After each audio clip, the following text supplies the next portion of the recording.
is the 6 o'clock Rock Report on Toronto's best rock, Q107. Hi, and welcome back to the Rock Report. Steve Warden, Andy Frost, and Motley Crue is back. The reunited crew are coming to town. They're going to be doing a show Thursday, June 19th at the Warehouse, and tickets go on sale tomorrow.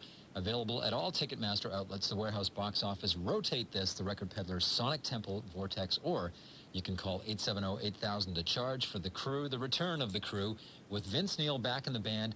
And earlier today, Rory O'Shea had a chance to talk with Vince Neil, Nikki Sixx, and Mick Mars. The band will play some of that conversation for you, and then some new crew music.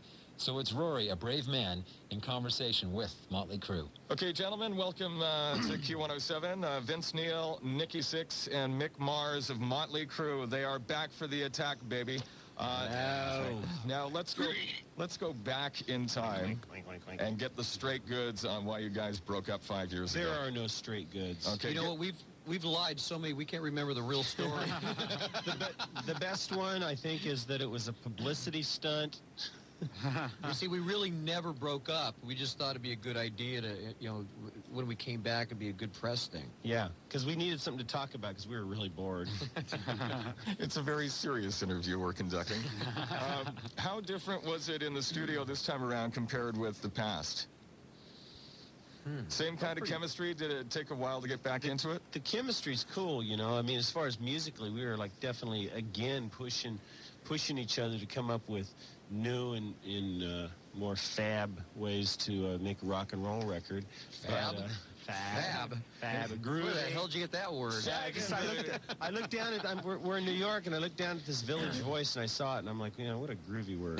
Groovy? Austin Powers. Groovy and fab. Dude, that's right, babe. That's right out of a Brady Bunch movie. Hey, groovy chick. Hey, baby. It was all cool, man. It was all good, as far as the band's the band. Now, there's I mean, it felt really natural, I mean, it felt like really no time had passed. It felt like we were never apart. It was just like that. How did you break the news to John Corabi? He was actually really relieved, to be honest with you. When we talked to him, he said, you know what, I think you guys belong together. And we're good friends with John. Vince and John's hung out and stuff, and he's a good guy, man. And actually, I'd been in contact with Bruce Kulick when the Kiss thing went down, and I suggested they get together, and now they're making some music together, and I heard some stuff. It's all good. Now, there's definitely an evolution of the band, because of the digital age. Did you ever think? Man, thank God. Did you ever think you'd be mixing and engineering with computers? Every year that we've made an album, we step up to the plate and try and push the envelope with technology, and this time was no different. So it was just another challenge you guys were ready to take on. Exactly. Just more stuff to play with. More toys to break. Yeah, to break. What is this button for? Don't touch that. Now, you've worked with Canadian Bob Rock in the past. Who do you have this time around? It was a guy, Scott Humphrey. Canadian Scott Humphrey. Yeah. And it was all Canadians in the studio. It was a lot of Canadians. And myself and Tommy and Dave Ogilvy. That was sort of... Dave Ogilvy was in a mixing position, and he had just got done producing and mixing the Marilyn Manson album.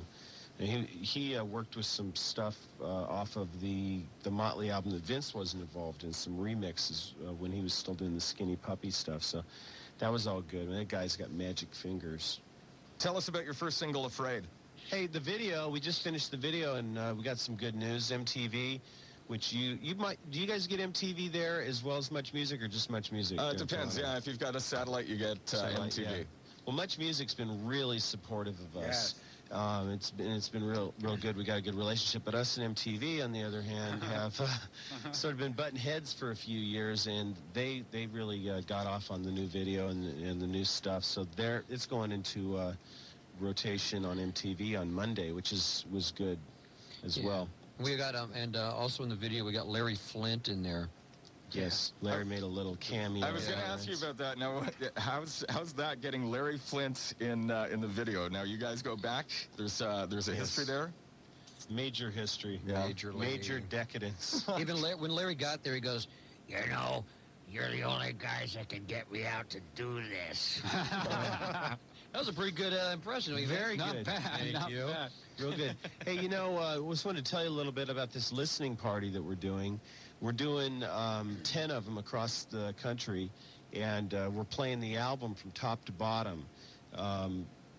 And that's basically what we're doing, is playing the album. Instead of having a listening party, we play the record. We're performing the record for fans. That's why we're playing places like the Warehouse and Roseland in New York and the Mayan Theater in Los Angeles. So we're keeping it down to, 2,000, maximum 2,500 people. So it's really intimate. And after we perform, we're going to take questions and answers from the fans, which is going to be real cool. It's going to be a very mellow, as mellow as Motley can be, Yeah, It's going to be more music-oriented. We're going to come back later, obviously, and in October we're starting a tour, and we'll come back and tear it up in the big houses.